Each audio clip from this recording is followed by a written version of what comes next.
It looks like we got a pretty good crew. Once again, I'm Jim Wiseman, president of Iactp. Excited to have you folks here.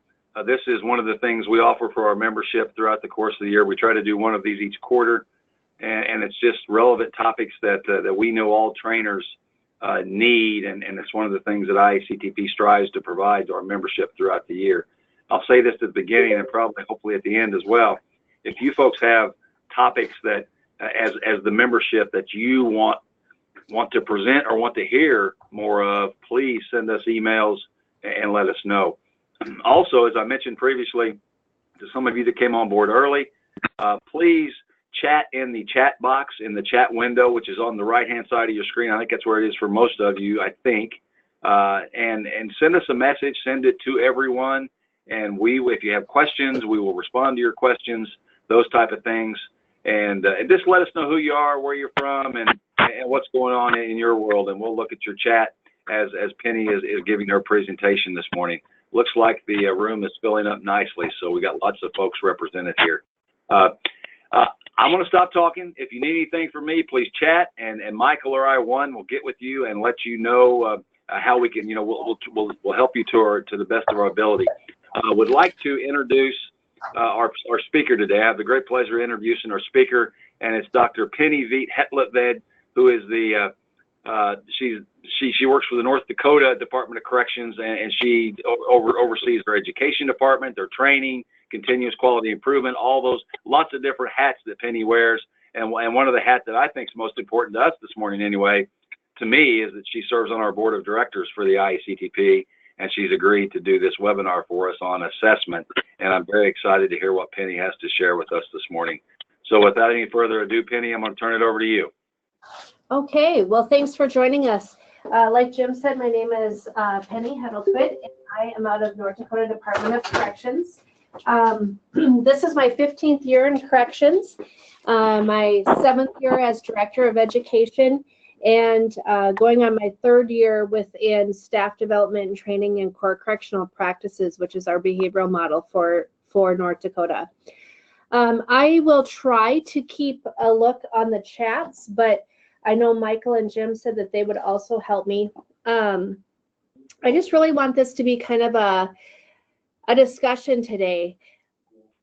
The topic, Introduction to Measurement for Continuous Improvement, that was kind of a what if and wondering of lots of different people in kind of roundtable discussions within the conference the last couple of years.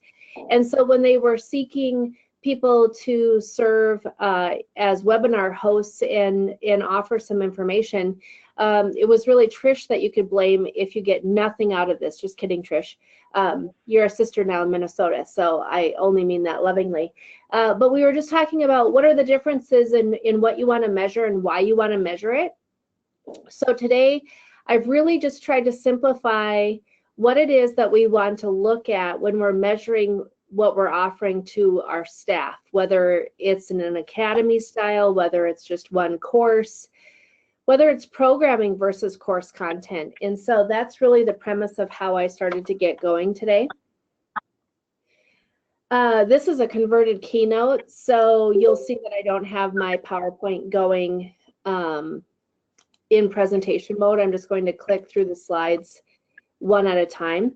So the main points that I plan to cover today is the difference between measurement for rapid cycle continuous improvement and then just evaluation itself and what those differences are, and how to select priority measures and operationalize them, and then displaying the data graphically to tell the story and drive the action. So oftentimes we know what it is we're measuring and why we are measuring it, but when it's time to bring that back out to the stakeholder group or a legislative group or a funding group or maybe even fellow leaders within your agencies, that's really where it's pretty powerful that you tell a story.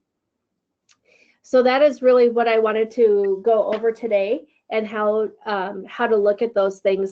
So I'm premising this within the factor of you all having to present a return on investment within the trainings that you're offering. And also, if you plan to do that within any kind of a research factor. So let's look at the improvement model itself. So as we're trying to decide what it is that we're going to improve, all instructions, so all training that we do where we're offering some skills or some content to anyone other than ourselves who know it firsthand, right, as the subject matter expert, you should consider that within an improvement model. So what are we trying to accomplish? How will we know what a change is in an improvement? How will we know that a change is an improvement, period? And what changes can we make that will result in improvement? And so it really goes clockwise, where we decide what it is that we're going to act upon, we plan it, we do it, then we have to reflect within that piece. And so when we talk about that, our action and planning pieces, when we start with our plan, that is what it is, what's our goal, right? What's our strategy?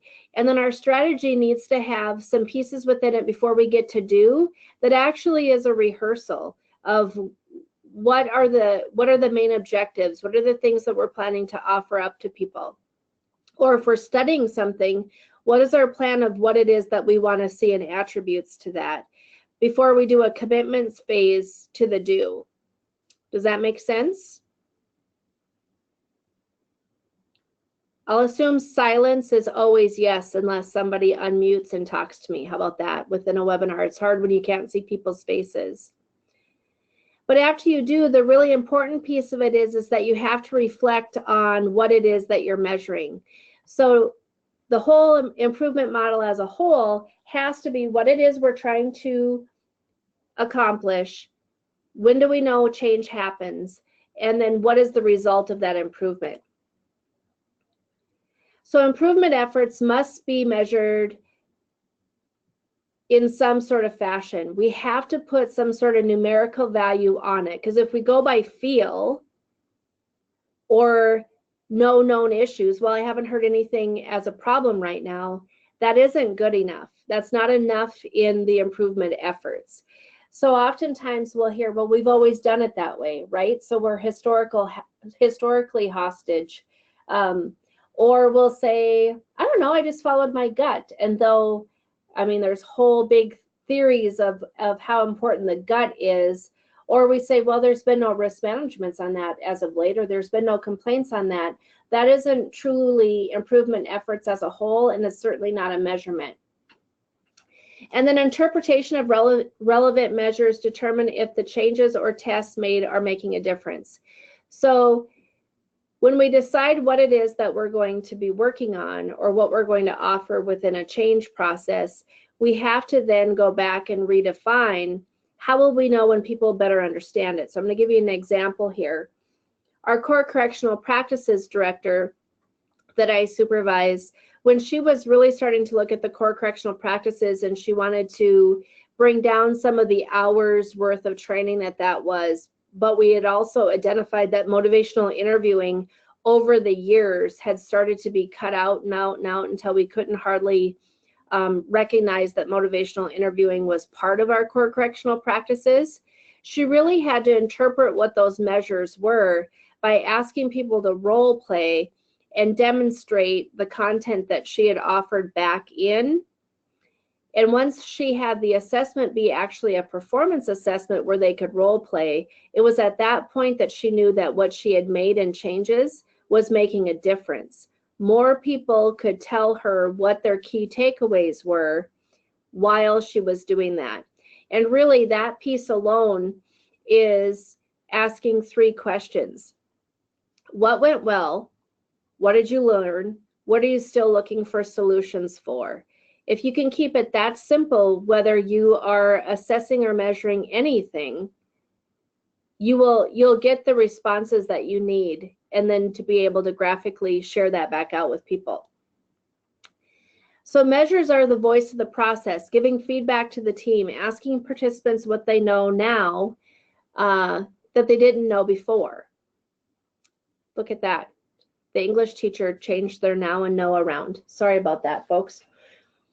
But at any rate, what we're talking about there is also some empirical pieces where you're asking for survey responses. You're going back to the floor, for instance, maybe if it's a new employee within a correctional officer basics training where you're saying, what part of this didn't you know before? How have you tried to apply de-escalation tools, let's say, within your everyday? Have you had an opportunity to really see that in action? Tell me what that looked like for you. Tell me what it was that you understood or didn't understand. What are you still wondering about? Because so oftentimes it's so perfectly clear to all of us that have lived and breathed the process for so long.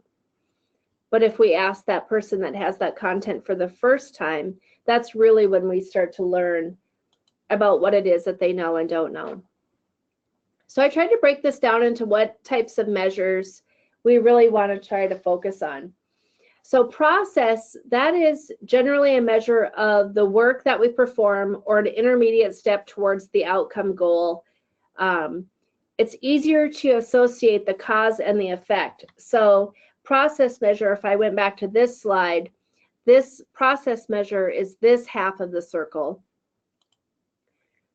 Amount of time spent exercising each day. Is that measurable? Yes, right? My exercise increases in the wintertime when Jim said that we're, 4 below and it was 14 below when I drove here because my steps quicken, right? That's counted as exercise as I go from my very warm vehicle after driving 30 minutes to my very cold parking lot to get to my office, right? So the amount of time we exercise each day, that can be measurable by minutes or by activities or by calories burned. We all have all the fancy gadgets. Percent of staff completing a positive behavioral report each week, right? That's part of our behavioral model. That's measurable, right? That's a process that we can measure, and we can set a goal to that. That's an outcome goal. I want to exercise once a day. I would like to see 10% of staff completing a positive behavior report each week. Percentage of leaders who demonstrate content of course each week. So role modeling truly what it is that we're practicing. So let's say that we go through core correctional practices and we've just went through the skills workshop where we go through the 3 effectives, the effective of reinforcement, the effective of disapproval, and the effective use of authority. And what percentage of leaders who have demonstrated this piece? Well, then we'd have to be talking specifically to their subordinates or their supervisees for that. But is it measurable? Yes. Percent of classrooms utilizing choice boards in every learning cycle. So when you're teaching new content, you offer 2 or 3 different ways that that content can be offered. We don't do that in corrections as often because we've always done it the way we've always done it, right? But to be able to start to offer some choice boards, you'll be pleasantly surprised how much more heavily engaged people are within the content itself because there's already a choice there. And then the other piece of a choice board is that you start to really hit the people with different learning styles. So in the adult population, the adult male population of our corrections, since I'm on the educational side, fun fact, our adult students coming into education are reading at 2nd grade, 4th month. Well, many of them have businesses or, not even the illegal pieces that got them here, but they had professional lives. There's a lot of folks that we serve within an incarcerated setting that had a professional life and chose to create a crime of some sort that got them within our establishment, right? That learning cycle of choices, though, our average is 2nd grade, 4th month. Newspapers are written at 6th grade. So there's a lot of folks coming in, seriously, Jim, for sure. So our newspapers are written at 6th grade. Think about a lot of the content that we offer to our correctional staff.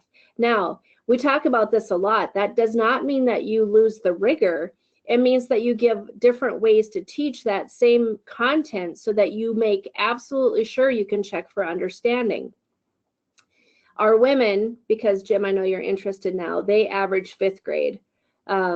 and our youth within the Youth Correctional Center are right around 5th grade or 6th grade. So it is a phenomenon, and I don't think North Dakota has a corner on the market of low reading abilities. So the bottom line is there, that is what a process goal looks like. So that is saying how many times you're going to exercise this week, how many positive behavior reports. Now, that's different than an outcome measure, because an outcome measure, those results we really want for those we serve. So the most important but susceptible to multivariate influences beyond our control or influence. So the problem with outcome measures are, it's like recidivism. Was it all because training was awesome that folks rehabilitated and now our recidivism has dropped? Or is it because the teachers were amazing and that's what made the difference? We know that there's lots of different things that factor into recidivism. Their support network when they come out, the readiness to come out back into the community, maybe breaking an addiction cycle, etc. So there's a lot of apples and oranges in that same basket. But an outcome measure is very specific to a timeline. So number of pounds lost in 6 months. If I'm exercising, if we go back up to the process measure and I'm exercising once a day, number of pounds lost in 6 months, let's say it's 30 pounds, right? So we're talking about 5 pounds a month. Rate of staff pursuing reinforcements, so that staff completing the positive behavioral report. Rate of staff pursuing reinforcements each year now is a ratio of 4 to 1. So 4 positive behavior reports to 1 critical sense of feedback where we're offering a disapproval or feedback to change some thinking or a behavior.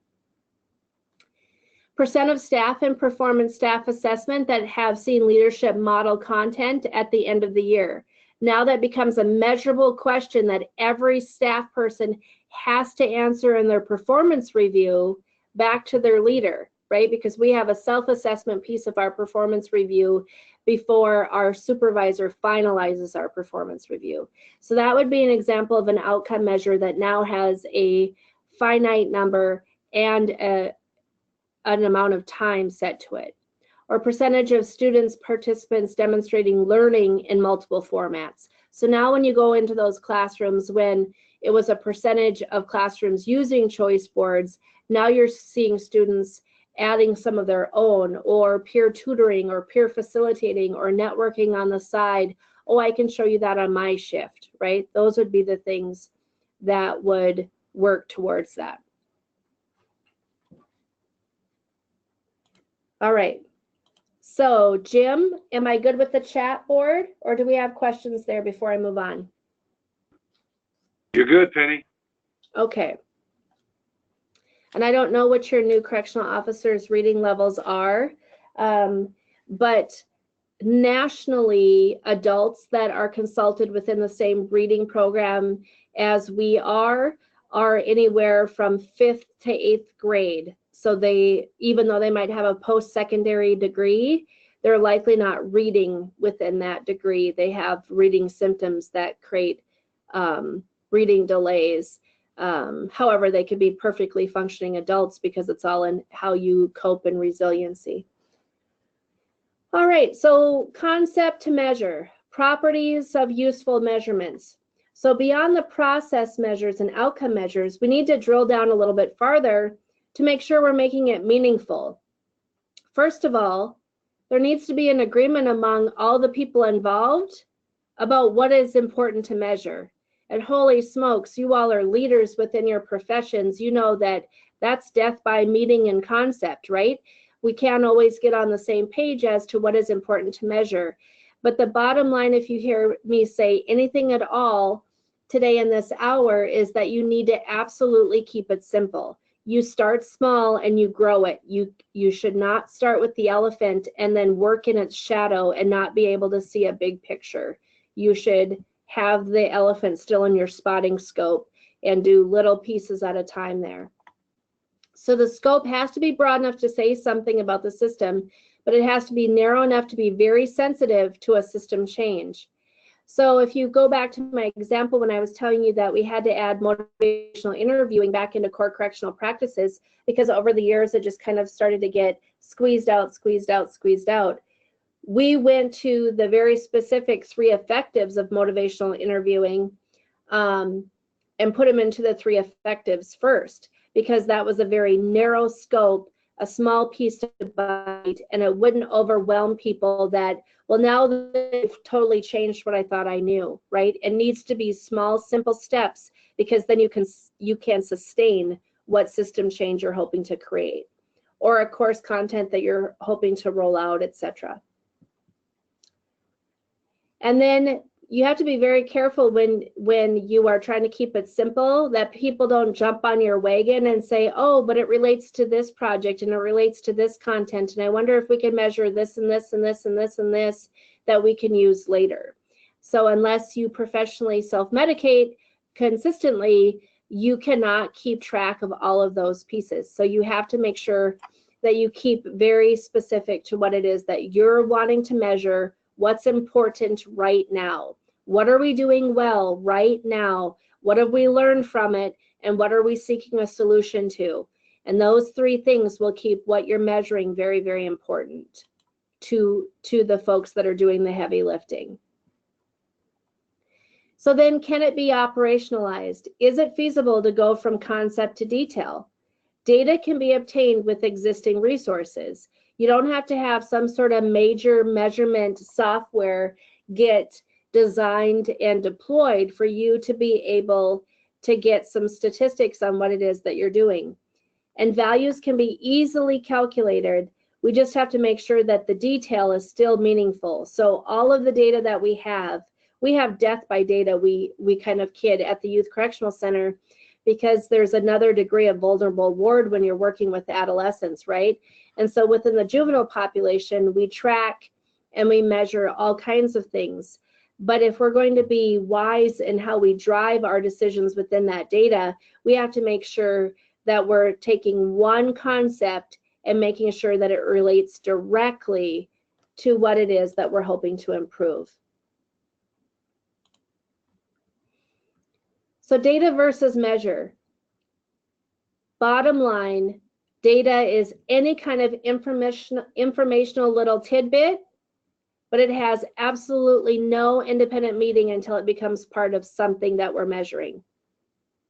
You can have data be in all kinds of white papers and research and everything, but unless you align it to something very specific within your own context and content, it's just words on paper. So the measure is what's truly important. That's the magic sauce, because a quality concept that has been operationalized, where the operational definition precisely identifies the data sources and data elements that populate it, that's when we can truly begin to measure something. So going back to my core correctional practices example, when we take a look at motivational interviewing being added into the 3 effectives, that operational definition was because that's what leads the discussion of the 3 effectives. When I want to give you an effective use of reinforcement, I'm doing that with motivational interviewing.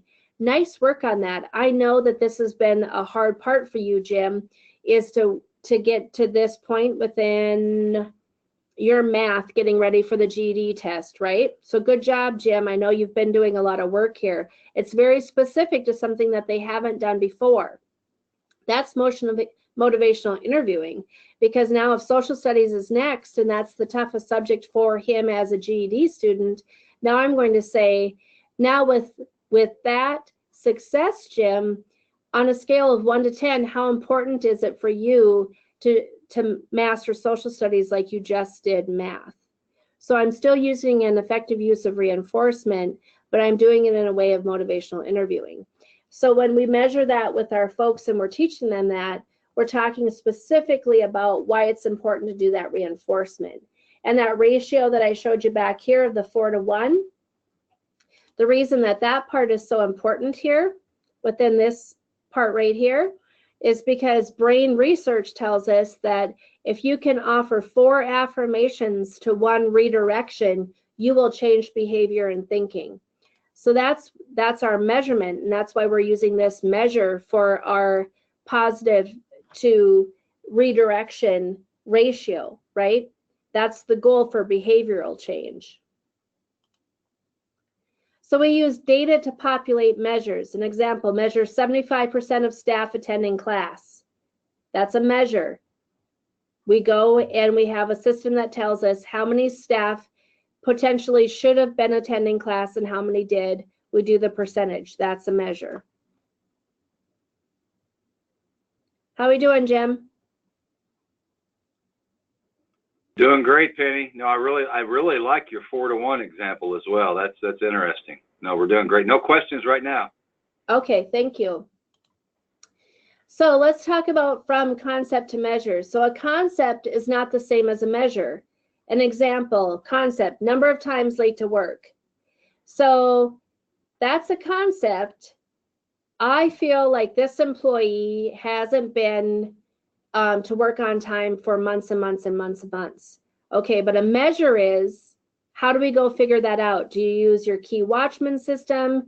Do you have a clock system? Or do you start fresh and you start to calculate it from that month moving forward, right? And you choose to do 2 weeks or 4 weeks. And then you would say, you know, Jim, my favorite employee, I have to just talk to you a little bit about getting to work on time. I started to really look at this because it kind of felt like you were not on time, but I wanted to just check myself and make sure I had measured that. And so with that, I looked at this last month, and of the 22 work days that were in this month, you weren't on time 19 of those 22 days. And so with that, Jim, you're at 86% tardy reporting to work. So what's the solution to that? Tell me how I can help you. Tell me what the solution would be for us to make sure that you're here on time, you know, and how important is it for you to be here on time, etc. But that's how you would measure that. Percentage of supervisors engaged. How would we measure that? What do you think would be some examples of how we could measure that?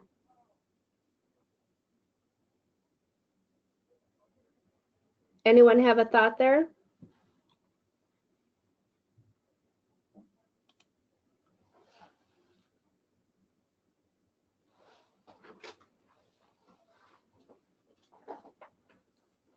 I told you I was in the education for 30 years, right? I can outweigh all of you. Just kidding. What do you think? What's a percentage supervisors engaged? How could we measure that? Hey, Penny. Yes. This is Trish. Can you go back to example 1, because I feel like I got lost there. It seems to me like the number of times late to work would be the measure, not the concept. Yeah, so the concept, absolutely. Yep, let's go back. So the concept is, I feel like that employee is late to work a lot, right? And so if you acted on just what your gut was and what doesn't feel good, you don't have a measure. So the measure would be out of 22 days, the employee was late 19 times for 86% late to work. That's your measure. Yeah, I got confused when it said number of times late to work as the concept. I must have not heard right. Okay, so now I'm following you. Gotcha. Great. Very good. So let's take a look at engaged, right? Excellent, Denise. What does engaged mean? Thank you. So when you start to do a measure, you have to make sure that you know what all of these pieces mean. This was a trick question. Otherwise, you don't have the operational definitions in place to know what it is that you're measuring. If you said percentage of supervisors visible on the floor in a month's time, now you can measure it. But what does engaged mean? So let's go to the next one, because Denise nailed it for us. Operational definitions. We have to make sure that the words we use are not ambiguous. They have to be unambiguous and clear. Elements are clearly defined. In corrections, we have a lot of jargon. We have our own language. I think that we need our own Rosetta Stone, right? Within those pieces. And so we have to make sure that when we say engaged, what we're really saying is visible. Because another person might say, an engaged supervisor is somebody that checks in with me. And another one would say, really wants to know about me or affirms me. And another would say, being visible on the floor, right? And so we have to make sure that whatever we choose within the concept is measurable, because we know what the concept is asking for. Data is necessary to populate the measure, but we have to make sure that it's easy to obtain. It can't be something that's so huge that we lose too much of it in interpretation because it's too heavy of a lift to figure out what it is that we want to be able to see. And then it has to be understandable. It can be understandable to the 2 or 3 people that have written all of the things going on, but it has to also be understandable to the next person in line that's going to be reading it. So the original conceptual meaning is retained as much as possible. Everyone knows what effective reinforcement is. If they don't know what effective reinforcement is, how do we remediate them, and how do we also beef up that part so that they don't leave us next time with that being one of the parts that they're looking for a solution for? Because effective reinforcement and effective use of disapproval are absolutely the main cornerstones of our behavioral model. So those things should be non-negotiable in our world, like our world, North Dakota world, within that conceptual meaning. All right, so let's take a look at this example now that Denise was on to me. So here's a project example. We will increase the number of staff enrolled in performance content application, new employees, that are connected to an FTO support staff by June 2020. That's our concept. So let's pick it apart. What's wrong with it? I started your discussion. At what point are staff considered enrolled? Does that mean when they sign their new hire paperwork? Does that mean when they enter their first training class? Does that mean when they meet their FTO support staff? See how this is ambiguous because we don't know what enrolled means? That would go back to needing an operational definition. Another thing we could pick apart is, what does it mean to connect to an FTO support staff? Does that mean that they just got introductions and now they know that they're assigned to Marty, or that Belinda's the person that's their go-to? Right? That's ambiguous. So that would have to be very specific. You connect to the FTO once you receive your FTO workbook and you've been on the floor with them and have your schedule when you're working with them. That would be something that would be more specific. How will you know if a staff was connected to the FTO support staff so that you can track the data? How would you go about doing this part? You can't do this part until you know what enrolled means, when you know what connect means. And in some cases, you might need to also know who the FTO support staff are. So these are examples of things that would make this concept as it's written ambiguous and not clear enough. Do any of you have any others that you see as a problem here?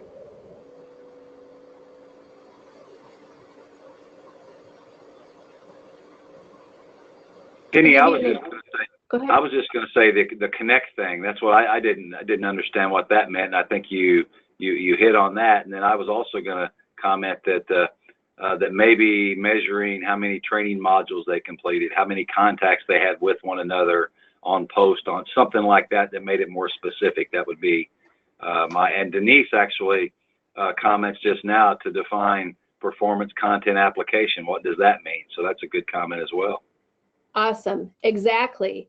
So when we actually have our new employees connect with our FTOs, they have like a little booklet type thing that they bring, and they both sign off on it. And our FTOs actually report back out their understanding and their ability to perform the concepts that were offered within the CO basic training before they're off their 6-month probationary status to become permanent, right?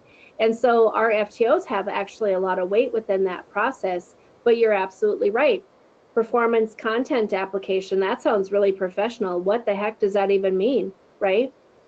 In our case, it's when they start to perform the pieces that were in class, right? From cell searches to the 3 effectives that I've been using as an example. So there's a wide array, but they have it within a content map in a book. And then they are able to sign off as they go along with their FTO support staff. Great question. So all of those things, that whole piece kind of by design was written ambiguous, right? And then what's the arbitrary June of 2020, right? So is there a reason for this? Most of the time, having a time in there also needs to be very specifically defined within an operational definition.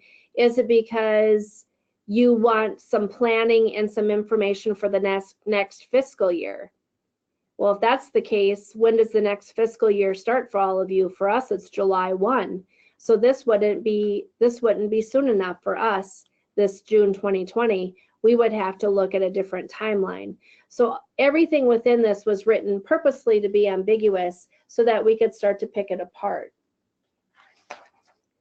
So data, love it, hate it, reason for it to be, right? It's our evil and our love all at the same time. The bottom line is, though, we have to keep it simple. Less is more. If you make it be too large and you make it be too difficult, the improvement will be temporary at best. It will not have long-term sustainability. So we have to have it be in small steps so that we can have it be for the long term when it's an improvement piece or it's a curriculum design rollout. And I have this little graphic here at the bottom for no other reason than this is keeping it simple, right? Everyone can do hash marks. Application return for missing and incorrect data. Missing, incorrect, boom. We're missing the phone number all the time. Get on that, people. What's our solution to that? What have we learned here? We've learned that the missing information that's the most difficult is the phone number. We've learned that the next missing or incorrect piece of information is the street address, right? What did we do well? Overall, we're hitting employment information. What are we missing here within this whole piece? How many people total this was, right? So within this, what we did well, what we learned, and then what's the solution? One of the solutions might be, if this was an online data entry piece, this little hashtag graphic that I stole from the internet. If this was a major data piece and it was an online type of entry, we would try to come up with some sort of control where the phone number is a required field and you couldn't leave it blank, right? For the street address, maybe we have where we pay the NCOA charges to subscribe to the United States Postal Service, and the online, once the address is on there and you hit submit, the online form automatically checks the validity of that address, right? So depending on how important those pieces are, but the true measurement wasn't very scientific at all. Does that make sense? All right, Jim, we good with the chat box? Yes, Penny, doing great. Okay, I'm going to move right along then. So data sampling. So here's some examples of some of the things that we might want to keep in mind, right? Population, all the observations available in the group being studied. A selection of observations taken from the population. So what is the population? You need to make sure that you're defining that. Maybe it is all offenders, right? Oofta, that's a big one. but what is it that we're going to offer so that we make sure that we also identify what might not be possible. And what's the location? Where does that information get stored, or how does it get pulled? And then to keep it simple, because sometimes then Jim goes, ooh, that would work for my project that I'm working on too. And Trish's like, oh yeah, I'm working on this other project too. Can we start to measure this? And can we start to collect data on this and this and this? And then what happens is one human resource spends all their day doing things by hand or in a very unconventional way. And then what happens is we have fatigue and carelessness because we got too big. So we absolutely have to keep it simple. We can also do sampling, and sometimes depending on what it is that we're trying to improve, like for us with course comprehension, you might be able to get what you want by just simple sampling. Selecting randomly within a population of folks from each of your correctional officer basic class, for instance. So we ran 5 a year, and we choose 10% of each class so that it's not even like a ambiguous number, like arbitrary number of 5, right? Maybe it's just always 10% of that class. And so it's not going to be like this, where it's the first 6 that go through the door. It's going to be trying to come up with a variance in age and ethnicity and educational background so that you randomly select.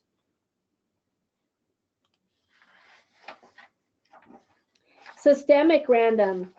This is asking every 4th person in the population their opinion. That works if you have a few folks that can be on the task with you, because you'll need to have some partnerships there to ensure that every 4th person then is getting hit as you move along.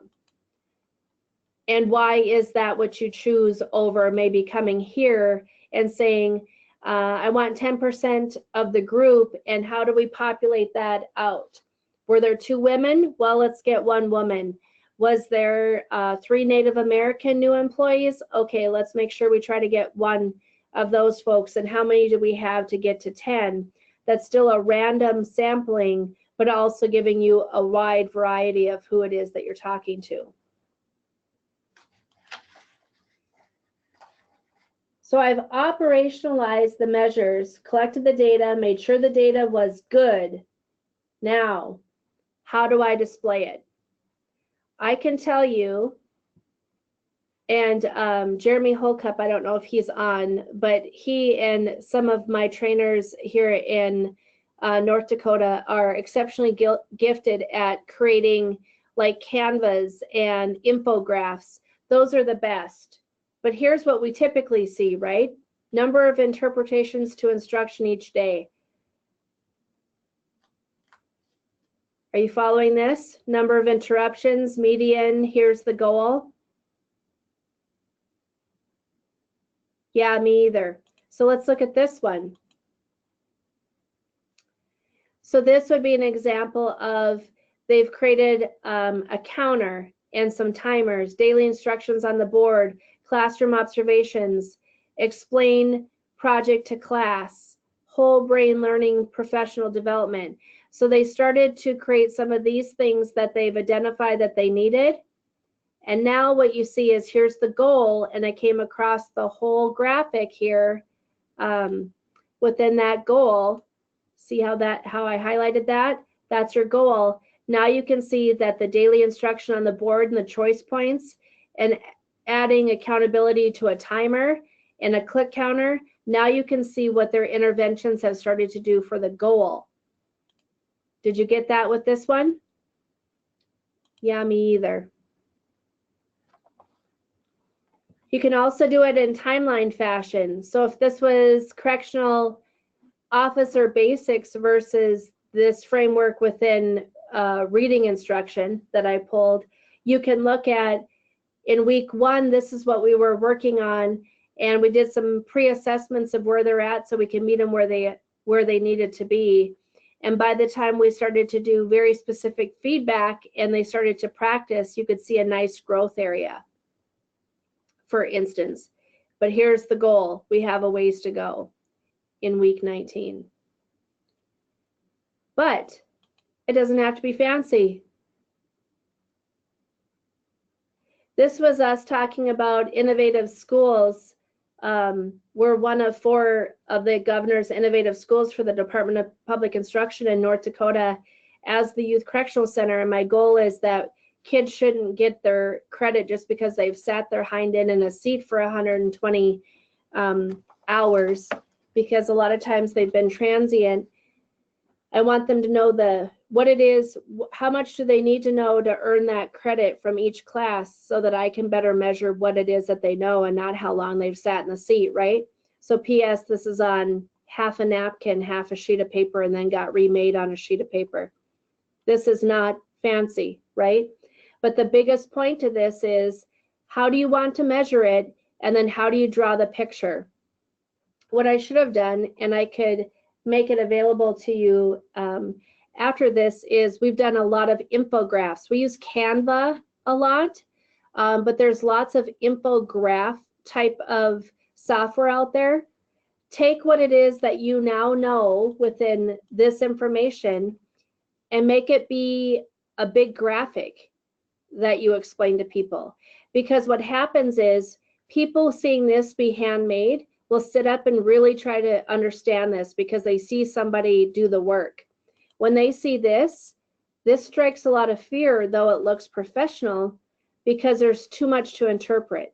So having a Canva or a portrait of sorts will really allow you to be able to make it make sense for an overall audience. And then going back to my point of reading level, having an infograph will allow you to have a picture type thing with just a finite amount of words that can have the same impacted message as something like this.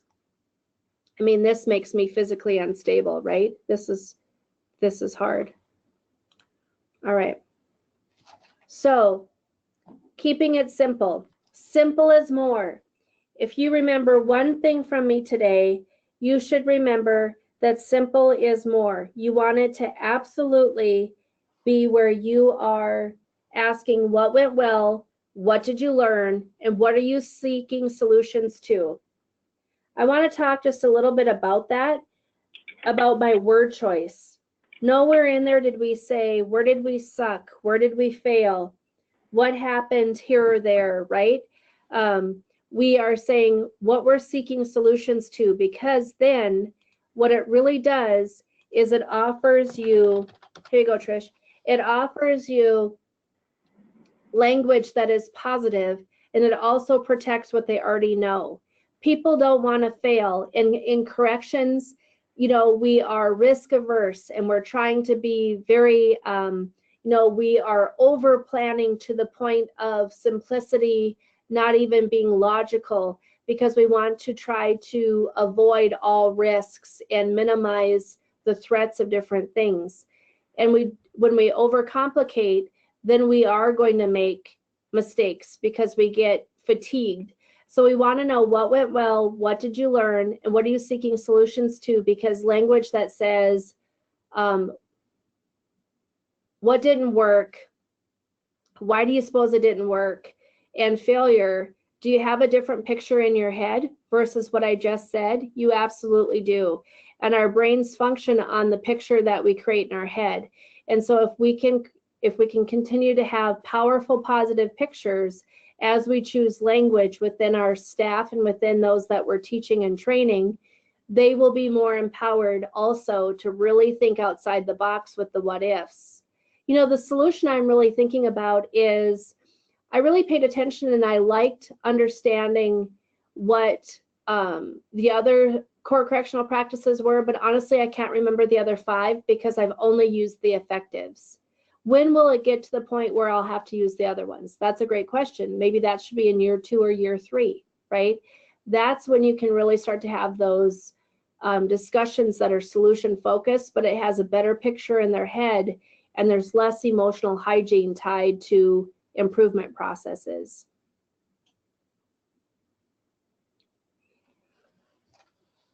Okay, So that's the 101 of some of the thoughts you have to think about when you have to start to measure things, and why you still need to have it in a concept, but you have to have an operational definition of what those measures are. What do we have for questions?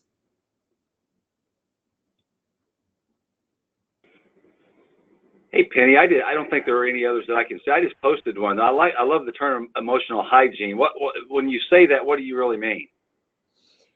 So emotional hygiene, we use that a lot around here. So our behavioral model, we also talk a lot about our radar, and so recognizing, assessing, determining what to do, act upon it, and then reflection of what it is that you do. So if we get if our emotional hygiene is out of whack, meaning our weather's a little off, we are off our baselines, and then we're going to start to make some decisions. We're going to make decisions that aren't going to be productive and good for all, right? So if we can keep our emotional hygiene in check, so if we use our language as our biggest resource and say, what went well? Well, now we're talking about all the things that people really thought were exceptional in the training. That boosts everybody, and that makes your scene safe to really discuss what did you learn specifically? What are key takeaways that you learned? Okay, now what are we seeking solutions to? Are there things that you thought were confusing? At what point do we seek solutions for some of those things? So one of the solutions I would like is, I was really confused about this. Even your subject matter experts can't be like, well, they weren't listening, or they went back to their phone during that part, or this part, etc. This is really important, because the people that are instructing a lot of times are also leaving their full-time gig in North Dakota, right? So they're a case manager, or they're an officer. No little minion that has a golden heart the size of Texas is doing their work while they're presenting for us and teaching for us. And so when feedback comes in with, well, this sucked and I didn't understand this part, emotionally they get hijacked, and they don't want to listen to what some of those feedbacks are. But if this becomes common practice, where you talk about what solutions are you seeking for, then that's the goal for the next part of the design process, right? And so then it's open to everybody. And then what you find is your subject matter experts will be like, oh, we could do this, this, this, and this, right? Mm-hmm. I now have an instructor that technology-wise, like, kind of allergic. We haven't found the right ointment, right? She's kind of allergic to technology. And she's using Kahoot, because that was her way of a fun way for her to ask her questions. And when they were seeking solutions to some of the Kahoot, that was the quiz at the end, some of her questions actually were leading, and she realized, oh, I was setting them up for a trick. We can't trick them. It's really important that they really know the information. Does that answer? Great explanation, Penny. Thank you very much. And I'm seeing a lot of chat about folks wanting to know more, and I'm very hopeful we can get you. And I'll just throw it out there, as Trish mentioned, we'd love to have you present this in more depth at our upcoming conference in Portland, Maine. What do you think? Sure. Yep. I would want some feedback on what folks would want. Maybe if we brought in some specific examples of projects that we turned around doing some of these things. Yeah. Potentially. Yep. Great thoughts. Any other questions from any of you other folks out there that you'd like to hear from Penny? Please chat them in, or just jump right in, folks, if you have any questions.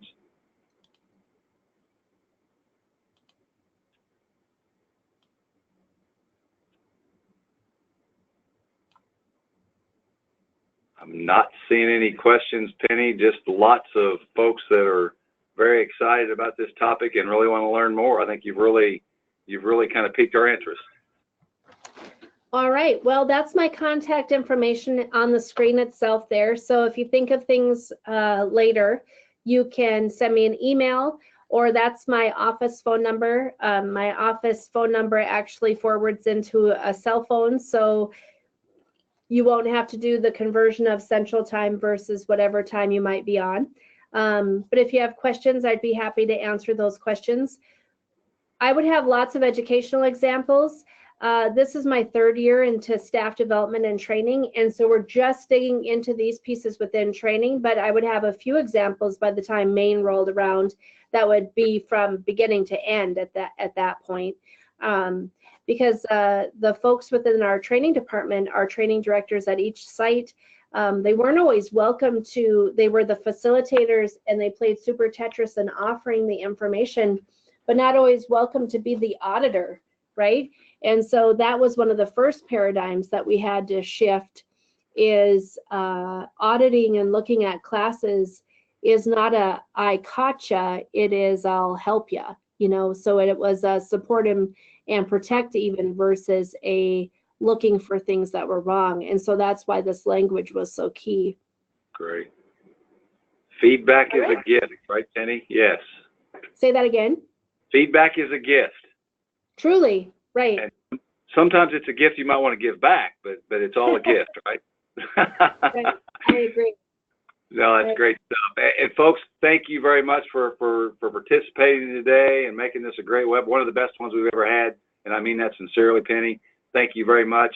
I want to remind folks that, you know, please continue to participate in these webinars. We have another one coming up. We just threw it in there because we thought it was so important. This coming Friday, 2 days from now, at the same time, we're going to have a webinar that's going to talk about the partnerships that Ohio Department of Corrections and the Department of Education have formed to get our young high school students on board and interested in becoming corrections officers. Actually, having some of the curriculum at their training academy in Ohio actually being taught in the high schools, and we're looking at something like that here in Missouri too, because I think you all agree with me. We got to find a way to get folks interested in becoming corrections officers and working in our prisons. So that's one of the neat things. So encourage you to attend that webinar this coming Friday. Once again, thank you very much, Penny. Michael, any other closing thoughts or things that you need to discuss before we get off here? Don't hear anything from Michael, so I'll assume that's a no. And with that being said, thank you all once again, and thank you very much, Penny. That was amazing. Y'all have a very Merry Christmas and Happy Holidays. All right, thank you. Thanks, Bye-bye. Penny.